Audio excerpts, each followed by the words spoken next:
नमस्कार दोस्तों, मेरा नाम है राहुल यादव और आप सभी का स्वागत है आज की एक स्पेशल वीडियो में।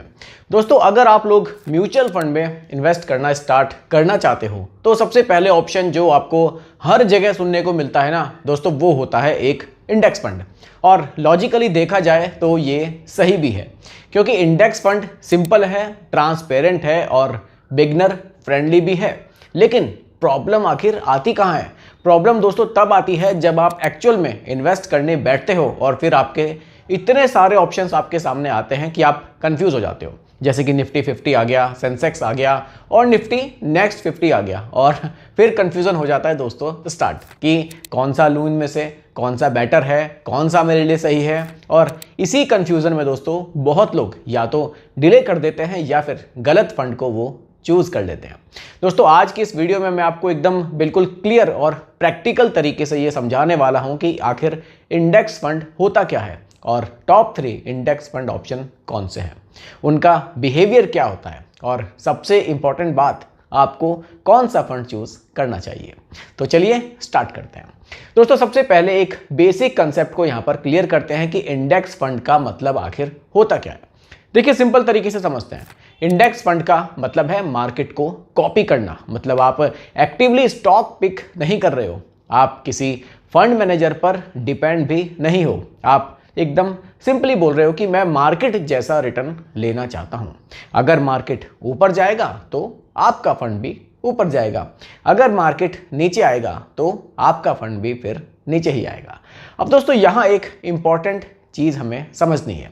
शॉर्ट टर्म में मार्केट जो है वो वोलेटाइल होता है, कभी ऊपर जाता हुआ दिखता है तो कभी नीचे भी आता हुआ दिखता है। लेकिन लॉन्ग टर्म में मार्केट का ट्रेंड जनरली अपवर्ड ही हमें देखने को मिला है और इंडेक्स फंड इसी लॉन्ग टर्म ग्रोथ पर डिपेंड करता है। दोस्तों, अब आते हैं थोड़ा सा एक प्रैक्टिकल पार्ट पर कि टॉप 3 इंडेक्स फंड ऑप्शंस कौन से हो सकते हैं। सबसे पहला है निफ्टी 50 इंडेक्स फंड। ये इंडिया की टॉप की 50 कंपनीज में हमारा पैसा इन्वेस्ट करता है, मतलब ऑलरेडी स्टेबलाइज्ड कंपनीज। ये कंपनीज मार्केट लीडर्स होती हैं। इनके बिहेवियर को थोड़ा सा आप समझ लो। देखिए, ये स्टेबल होती हैं, प्रेडिक्टेबल होती हैं और लार्ज कैप हैवी होती हैं। मतलब ये फंड एग्रेसिव बिल्कुल भी नहीं होता, लेकिन कंसिस्टेंट होता है। इसका एडवांटेज क्या है, अब थोड़ा सा उस पर नज़र डाल लेते हैं।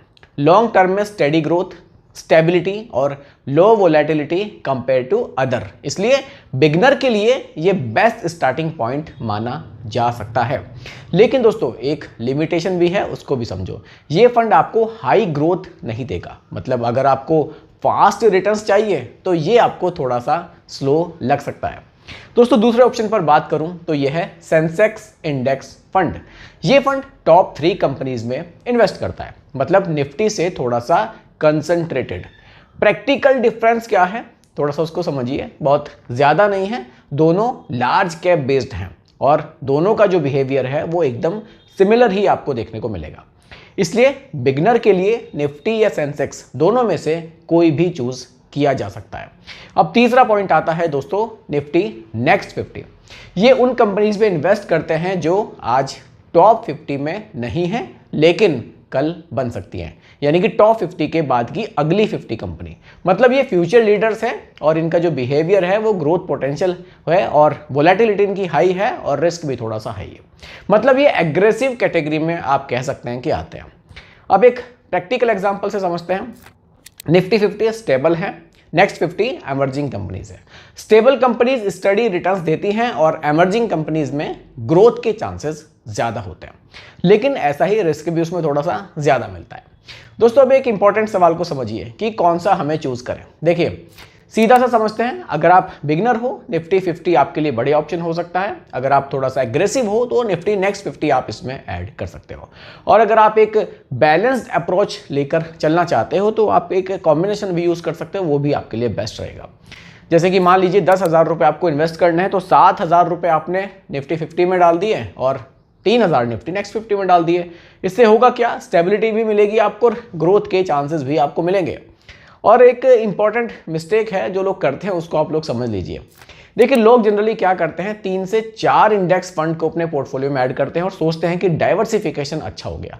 लेकिन रियलिटी क्या है, ओवर डाइवर्सिफिकेशन हो जाता है। और रिटर्न्स हमारे डेल्यूट होने लगते हैं। इसलिए एक सिंपल रूल याद रखो, 1 या 2 इंडेक्स फंड रखो, आपके लिए इनफ है। थोड़ा सा इसमें क्लैरिटी रखो। और एक और important point, cost. Index fund का एक्सपेंस रेशियो बहुत कम होता है, इसलिए लॉन्ग टर्म में ये आपको कॉस्ट एडवांटेज भी देते हैं। दोस्तों अब लास्ट और एक इंपॉर्टेंट पॉइंट है, उसको भी समझिए, वो है डिसिप्लिन। इंडेक्स फंड दोस्तों तभी काम करता है जब आप लॉन्ग टर्म इन्वेस्ट करते हो, रेगुलर आप अपनी SIP को चलाते हो और मार्केट गिरने पर आप पैनिक नहीं करते। जो लोग शॉर्ट टर्म में एग्जिट कर लेते हैं उन्हें इसके बेनिफिट कभी मिल नहीं पाते। इसलिए दोस्तों एक फाइनल जो हमारा डिसीजन है आज का वो एकदम सिंपल है। बिगनर हो तो निफ्टी 50, एग्रेसिव हो तो नेक्स्ट 50, और अगर आप बैलेंस्ड चलना चाहते हो तो फिर कॉम्बिनेशन यूज आप कर सकते हो। अब आप कमेंट में ज़रूर लिखिएगा कि आप कौन सा चूज़ करोगे। मैं नेक्स्ट वीडियो में एक 5,000 रुपये SIP का परफेक्ट पोर्टफोलियो की वीडियो भी आपके लिए लेकर आने वाला हूँ। बाकी दोस्तों यही आज की वीडियो का टॉपिक मैंने आप लोगों के लिए रखा था। उम्मीद करता हूं कि टॉपिक आपको पसंद आया होगा। बाकी रिकमेंडेशन ये नहीं है, सिर्फ एजुकेशनल पर्पस वीडियो आप लोगों के लिए बनाई गई है। पसंद आई हो लाइक शेयर जरूर कीजिएगा, चैनल पर नए हैं सब्सक्राइब कीजिएगा। मिलते हैं जल्दी एक और नई वीडियो के साथ। धन्यवाद।